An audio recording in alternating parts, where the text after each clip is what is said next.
abamenyeshamakuru bafise uruhara rukomeye mukora rero afise ikiyago ushaka kugana n'abamenyeshamakuru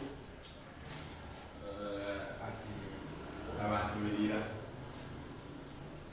abona umugabo yambaye ikositimu yambaye veste hariya niwe se uko niwe kizigenza nawe yacagira ko atubwire ibyarivyo hanyuma shimwe muri mwamaze kwa mumaze gushika hano mugabo hari abandi bari mu kayira atagihimutse ngo Magic TV bari mu kayira Isaac TV bari mu kayira kumbonera Hit Top TV na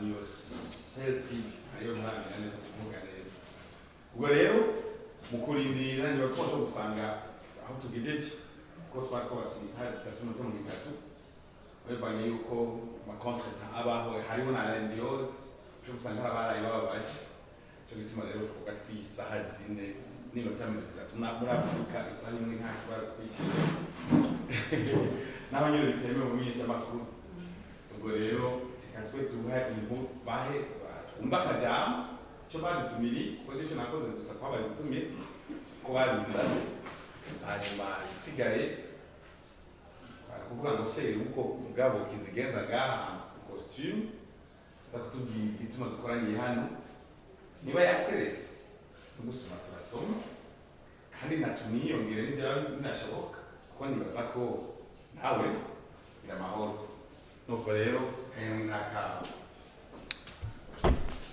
Shalom shalom. Ni impore mwese.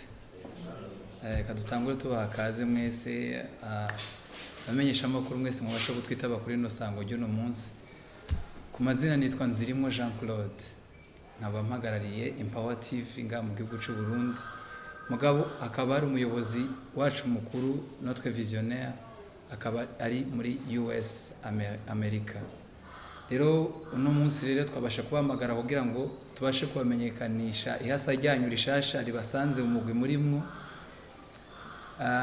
abantu baravukana. Rero uyu munsi rero twabahamagara kugira ngo tubashe kubamenyesha ibikorwa bya Empower TV nkuko mubibona ngaha inyuma yacu nuko MC yagiye abamenyesha mwese.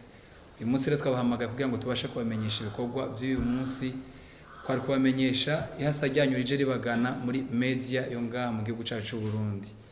Rero mbaye kubashimira mwese mwashe kutwitaba bashimira ku kanya kanyu mwabashe kuza kugira ngo mubashe kumenya iryo hasa rinde kugira ngo mubashe kurishigikira mu buryo butandukanye. Rero nkuko nameje kubabwira ijuhagariye Empower TV nk'umuyobozi mukuru ngaha hanyuma abamubona ngaha hariyo staff ya Empower TV ngaha anye turi kumwe na présentatrice ushikiriza ibiganiro basha kubaza ama question nkuko musanzwe mubikora ndabizi namwe muri abashitsi bari tubagana mu gahari byinshi mumenyereye namwe gukora. Uyu rero ahagarariye urwego rwa journaliste, uyu nawe ni videographe niwe ayoboye kugira kudufasha mu buryo bw'ama image n'ibindi byose muca muvyumva.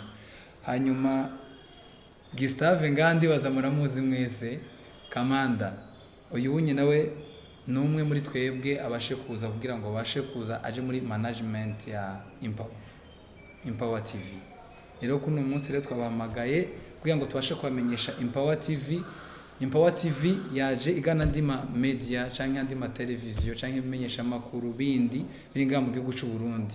Twabahamagaye rero kugira ngo tubamenyeshe intumbero yacu cyatumye kugira ngo tubashe kuba twotanguza iyi TV. Bisanzwe Empower TV iri muri Empower Company. Empower Company ni company irimo ibintu byinshi tukicibungenza tutaravyara. Mugabo muri ivyo byinshi tumaze guseruramo kimwe arico ca Empower TV. Ibindi mu nyuma vuba cyane biraza kubashikako muraza kubibona na mwebwe. So intumbero yacu yatumye dutangura iyi TV online no kugira ngo tubashe gufasha ama talents y'aba jeune canke umuntu wese afise impano don ashobora dushobora kumuduza gatoyi kugira ngo tubashe kumushikana ku rugezo wewe yifuza. cyo niyo ari mpamvu twabashe gufata Kamanda kugira ngo abashe kuja muri management ya Empower Company kugira ngo tubashe kumuduza ibikorwa vyiwe bibashe kumenyekana biciye muri Empower TV. Ntumbero yacu rero no kugira ngo tubashe kuduza abantu bafise impano. Ashobora kuba muri mwebwe namwe bwari umuntu afise impano mu bintu bitandukanye, ushobora kuba mu videographe mugabo ukaba ufise ibindi ushobora kuba ushoboye. Empower Company irahari kubw'umuntu wese ashoboye kugira ico ashobora gufasha abantu canke se kwifasha ubwiwe. Ikindi notre objectif ya kabiri no kugira ngo tubashe kubaka imitima y'abantu biciye mu biganiro bitandukanye. No kuvuga twebwe muraza gukurikirana kuri channel yacu, muraza kubiraba, hari ibiganiro bitandukanye. Rero muri ivyo biganiro tubasha gufasha imitima y'abantu cyangwa kubaka imitima y'abantu biciye mu biganiro bitandukanye. Hari intahe, hariho abatumire dutumira tukaganira kuri sujet zitandukanye kugira ngo tubashe kubaka ubuzima bw'abantu. Rero Empower TV ihari po ama objectif atandukanye, ariko cyane turacari kuri abiri, kuduza impano z'abantu ngaha mu gisagara ca Bujumbura, then no gufasha kubaka imitima y'abantu.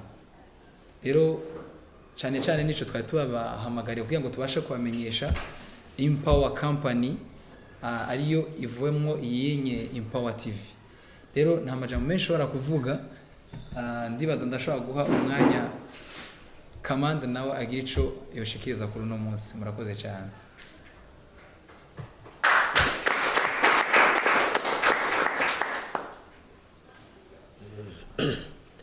Tugira amahoro n'umutekano mu gihugu. So ndabashimiye cyane ku kamo cyane ku butumire kuri mwese muri ngaha mukoranije na Empower Company, Empower TV. So ndabashimiye cyane kuko hari ubundi buzima ari gukora ariko mwabwirengagije muratwitaba. So muri Empower Company, Empower TV tugiye kubashikiriza ibikorwa twara tubaha handi cyangwa hariya, ubu tugiye kuza tubikorera muri Empower TV, y'amareresi, y'ama episode byose, ama comedy byose, eka n'amasinema hera mugiye kuza murabisanga muri Empower TV ya muri Empower Company byose no tugiye kuza turabikorera. Harashobora kwibaza none byaje gute, nkuko Claude yabashikirije nuko nyene. So ibikorwa bigiye gukoreka, ibikorwa ibyaho twahora tuhariya ubugiye kuza birahabwa kuri Empower TV, Empower Company, ibiganiro bitandukanye. Empower ntije kwicara ahubwo ije kwagura ya imitima y'abantu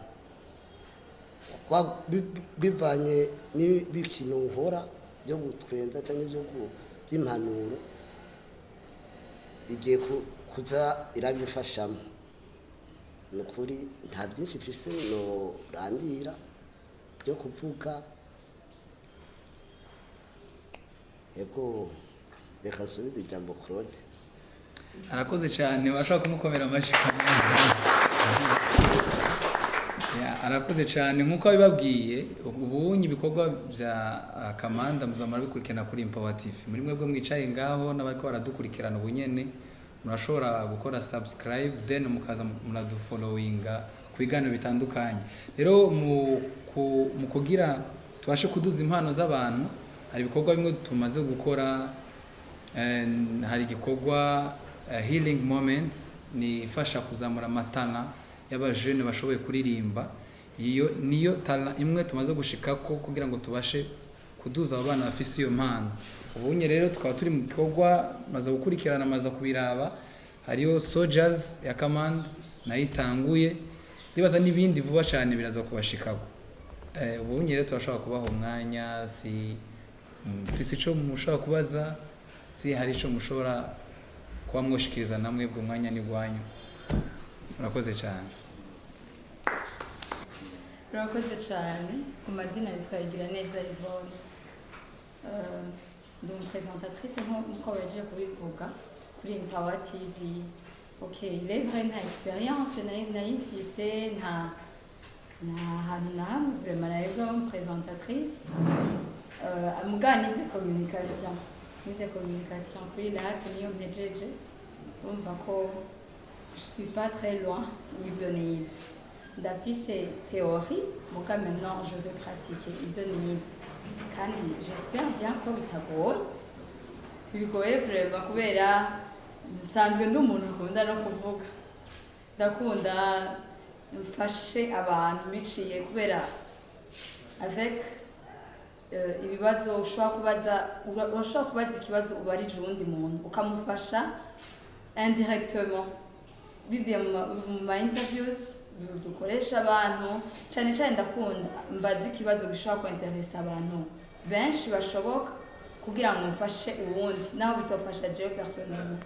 Ni kuvuga umwuga w'ubujournaliste nayisanzwe ndawukunda personnellement, numva umengo ni privilège kandi j'espère bien ko bizogenda neza. Nibaza ko mwonakurikirana n'ibyo tumaze gukora byobafasha cyane. Yego nk'abajournaliste bagenzanje nibaza yuko atakibazo tuzokorana neza cyane. Yego.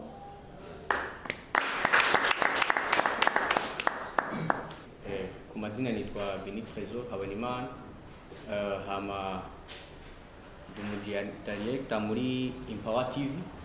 Hama bino bintu ni ryambere nkoranye na TV, ariko ku bijyanye n'amasanamu n'amamontage nahora ndabikora ku gatwe k'iwanje. Mu bundi buzima busanzwe nahora ndabikora, ariko gukorana na Empower TV cyangwa kwandika imenyeshamakuru ni ryambere nkoranye n'ikimenyeshamakuru nk'iki kandi gikomeye cyane kandi kazamuka neza. So nibaza yuko nk'abadirector bari ngaha anyizema, nibaza ko tugiye gukorana neza kandi byinshi bazobinyungura kandi byinshi tuzovyungurana. Ari ni ryambere nkoranye na TV, hari byinshi tuzobamenyeraho kandi hari nabo byinshi dushobora kungurana ubwenge. Yego cyane ico ndashobora gucishura n'akamanda kabasha kwivugira ko yana umuntu w'umugabo arakuze. So nk'amasezerano dufitanye n'akamanda murabona nacari mushasha muri Empower TV, mugabo twabashije kumwimvira kugira ngo muri ya ntumbere yo kuduza impano z'abantu kugira ngo tubashe kumufasha akamanda, tubashe kumuteza imbere. Ubunye rero aho biri nko nabare notre visionnaire ari muri US, kamanda turacari muri S, mugabo visionnaire arashika ngaha vuba d'ici kwa gatandatu arashobora kuba yashitse. Then amasezerano rero niyo tuzoshaka kuyahana na kamanda, mugabo ubunye turacari muri ese. Then mu kwa gatandatu niho dusinya na contrat écrit hamwe na kamanda. Isigwa yuko unye mwakuye ati komanda rero twazi zina rya Kristo do matuza ko isigwa hamwe amavuta tabone cyane iyo yese n'ukumva idashobotse acataha cyane wanda. Oya nacataha kubera muri iyo ese hari uburyo bundi tumucishizamo akote impande, tukamucishizamo impande, mugabo anatanda ko tubasha gusinya iyo contrat nawe. Nge bidakunze cyumba cha biere imyeso ko murakwalisanye cyangwa murakaza n'abazuzi canke afisa abafanzi amatumukurikiranira akiri ese tuko turakora ubunye umva komanda twari bwakorana n'ibindi bimenyeshamakuru nkuko nabibabwiye. Rero twashaka turabe ese dufise ubunye nukuraba uko yahora yitwara mu bindi bimenyeshamakuru ko ariko natwe azobandanya yitwara. Then anatanda yuko le chef aza tugasinya na contrat nawe, nukuvuga nukuraba imyitwarire yiwe turabe ukuntu bigenda. Then amasezerano yoyo arayafise ubunye verbalement, arayafise amasezerano. Turarindire rero le chef abashe gushika kugira abashe kwandikirana. Sanzo ofisi kana TV to komanda TV.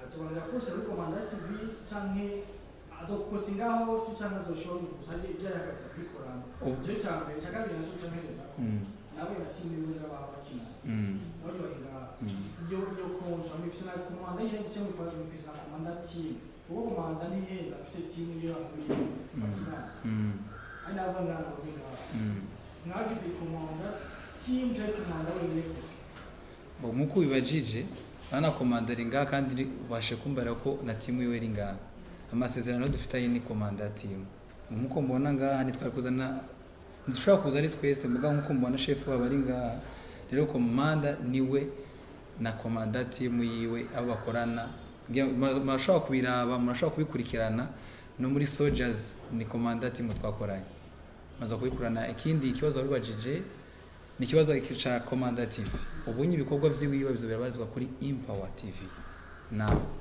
kuri no mwanya